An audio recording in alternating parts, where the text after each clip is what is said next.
আমি যেখানে দাঁড়িয়ে রয়েছি এই মেডিকেল কলেজের যে একাডেমিক বিল্ডিং, সেই একাডেমিক বিল্ডিং এর ঠিক পেছনে আমার পেছনের দিকে রয়েছে প্রিন্সিপালের অফিস। সেই প্রিন্সিপালের অফিসে এই মুহূর্তে আমরা যেটা জানতে পারছি যে এখানকার সিনিয়র রেসিডেন্ট তারা তাদের যে বক্তব্য, তাদের যে দাবি, সেই দাবিগুলো পেশ করার জন্য প্রিন্সিপালের কাছে গিয়েছেন। প্রিন্সিপালের কাছে গিয়ে তারা তাদের যে নিরাপত্তার বিষয়, সেই বিষয়ে তারা কথা বলছেন। কারণ তাদের বক্তব্য যে এই হসপিটালের ইনডোরে আচমকা প্রচুর রোগীর পরিজন বলে যারা ঢুকে যান তাদেরকে নিয়ন্ত্রণ করার মতো পরিকাঠামো নেই, এবং সেই বিষয় নিয়ে চিকিৎসকরা সরব হয়েছে। এবং তোমাকে জানিয়ে রাখবো যে প্রোগ্রেসিভ হেলথ অ্যাসোসিয়েশনের পক্ষ থেকে যখন এখানে যারা এসেছিলেন ডক্টর নির্মল মাঝি সহ রানা চট্টোপাধ্যায় এবং অন্যান্য প্রতিনিধিরা, তারাও পরবর্তীকালে বাইরে এসে সংবাদ মাধ্যমের কাছে স্বীকার করেন যে যে নিরাপত্তার ব্যবস্থা রয়েছে সেটার মধ্যে ত্রুটি রয়েছে, সেই সংখ্যা বাড়াতে হবে এবং তাদেরকে আরো সক্রিয় করতে হবে। এবং এই মুহূর্তে যারা সিনিয়র রেসিডেন্ট, জুনিয়র ডাক্তার যাদেরকে আমরা বলে জানি, তারা এই মুহূর্তে তাদের একটা টিম প্রিন্সিপালের চেম্বারে গিয়েছেন, ডেপুটেশন দিচ্ছেন। তারা ডেপুটেশন দিয়ে বেরিয়ে কি বলেন এখন সেটাই দেখার। সকাল থেকে এসে যা দেখছি তাতে যদি ওই মেয়েটির সঙ্গে একবার কথা বলতেন আপনারা বুঝতে পারতেন মেয়েটির মধ্যে একটা আতঙ্কের ছাপ, এবং এই মুহূর্তে সে বোধহয় সম্ভবত সাইকিয়াট্রিস্টের কাছে পরামর্শ নিতে গিয়েছে। একটা ভয়ঙ্কর আতঙ্ক তার চোখের মুখে রয়ে গেছে। সে কি করে হাসপাতালে যাতায়াত করবে, তার যে হবু স্বামী আছে সে কি করে হাসপাতালে যাতায়াত করবে, সামগ্রিক একটা আতঙ্ক। সেই আতঙ্ক সিনেমা দেখেছিলেন না, সেই রকম একটা ভয়ঙ্কর আতঙ্কের মধ্যে বিরাজ করছে। এবং হাসপাতাল চত্বরে কোনো নিরাপত্তার বৃদ্ধি আর ইত্যাদি আমরা দেখতে পাচ্ছি না। প্রিন্সিপাল নিজে বলছেন আমাদের নিরাপত্তা রক্ষীরা আদৌ কোনো ৫-৭ জন ১০ জন ঢুকলে তাদেরকে আটকাবার ক্ষমতা এদেরকে নেই, এরা সেটা করতে পারবে না। কর্তৃপক্ষ নিজেই সেই দায়টা স্বীকার করে নিচ্ছে। তা কিসের নিরাপত্তা? আজকে এই পশ্চিমবাংলায় কারোরই নিরাপত্তা নেই। আর আজকে চিকিৎসকরা সংবেদনশীল সমাজ, তারা আজকে সব থেকে বেশি আজকে এই আক্রান্ত হচ্ছে পশ্চিমবাংলার বুকে। প্রশাসন দাঁড়িয়ে দাঁড়িয়ে দেখছে। ১ বছর আগে থেকেই আমরা নিরাপত্তাহীনতাতেই ভুগছি, সেটাও কোনোভাবে ঠিক হয়নি। আমাদের যতই সিসিটিভির প্রতিশ্রুতি দেওয়া হয়েছিল, আমরা নিজেরা অন ক্যাম্পাস থেকে জানি যে কি অবস্থায় চলছে। আর এই রকম ইনসিডেন্টস হলে তো আরও আমাদের মনে হয় যে আমরা অ্যাকচুয়ালি কোথায় দাঁড়িয়ে রয়েছি। আমাদের যে কোনোই সিকিউরিটি নেই, আমরা জাস্ট নিজেদের দিনটা গুনছি, কোন দিন আজকে ও, কালকে আমি, পরশু অন্য কেউ, যে কেউ হতে পারে।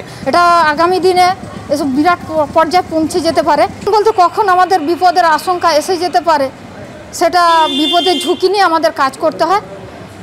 এই মুহূর্তে আমরা যেন নিরাপদ যেন ঠিকঠাক থাকে, ডাক্তারবাবুর নিরাপত্তা যেন থাকে, ডাক্তারবাবুদের ওপর মারধর যেন না হয়।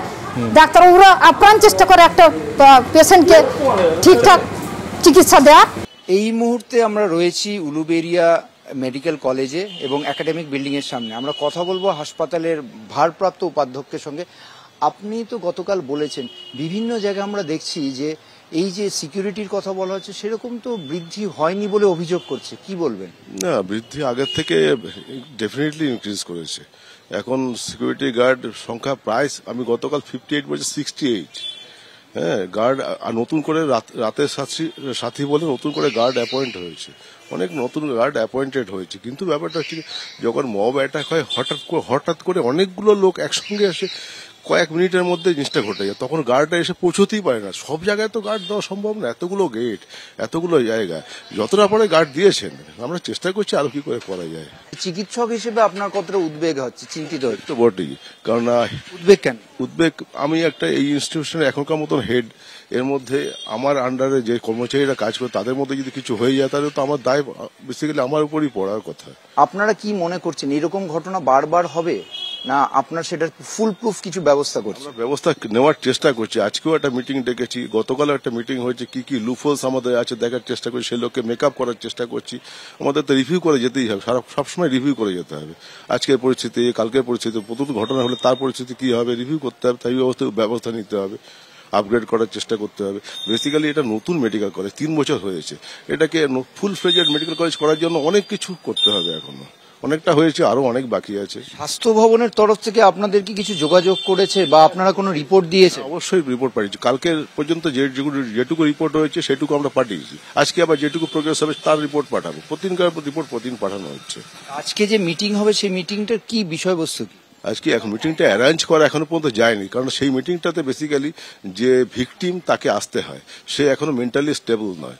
সেই যখন স্টেবল হবে আমাদের জানাবে, সেই সময়ভাবে আমরা একটা মিটিং অ্যারেঞ্জ করবো। একটা কমিটি তৈরি করার চেষ্টা করছি, এনকোয়ারি কমিটি। তাতে ওকে না আসলে এনকোয়ারি কমিটিটা হয়ই না।